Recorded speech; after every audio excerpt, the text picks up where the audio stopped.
Good morning. When my mother was about 85 years old, she developed a terrible pain in her shoulder. And the painkillers that her primary care doc gave her weren't working, so she went to see another practitioner. He did a full workup on her. He came back with the results, and he said, "My dear, you have chronic degenerative disc disease, and it's irreversible." He sent her home with some different medications, and then in the next couple of weeks, she went downhill pretty steadily. I got really concerned. This is a tough old bird, and I was not used to seeing her looking frail. So I convinced her to go see a friend of mine who was an orthopedic surgeon. Now, this is the dead of winter in Ohio, kind of what's going on right now in Ohio, I think. It was cold. It was January. I took her to the surgeon's office. Here she is. She was a small woman to begin with, and she's shuffling in the front door, moving very slowly. There were about 20 or 25 people in the waiting room. We got settled. We had about a 20, 25-minute wait before somebody showed up at one of the interior doors and called her name. So there she was,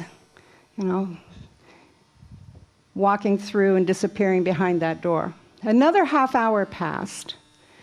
Waiting room is still crowded. That door flew open, and like a pit bull, my mother just charged right through the lobby. She said, "Grab my coat, I'm blowing this pop stand." And she was out the door. And I thought, what magic did that orthopedic surgeon work on my mother?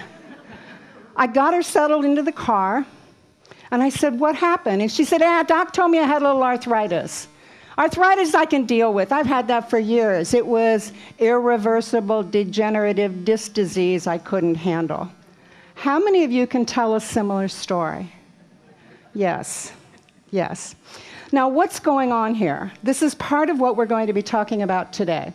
I'm Dr. Paula Butterfield, and I'm going to be your tour guide through the powerful world of healing and what I hope will be the even more powerful world of alleviating suffering, our own as well as other people's, by connecting and by communicating with others in ways that produce meaningful change.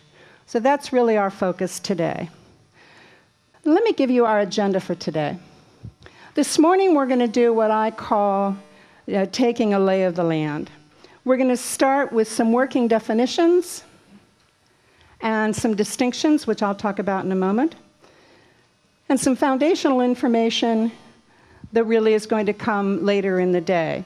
Now, our thinking brain plays a huge role in our experience of healing. So we're going to look at how different brain systems actually can inhibit or can help enhance the healing process.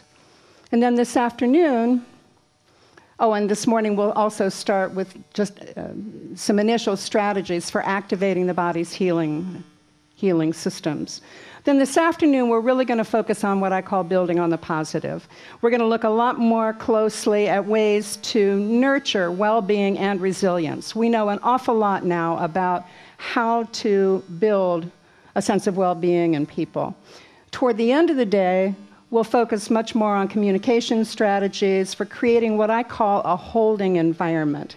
What I mean by that is strategies that you can use to create a container within which people can begin to explore, feel safe enough to explore other options and practices for really expanding their own resilience, even in the midst of what may be a lot of pain.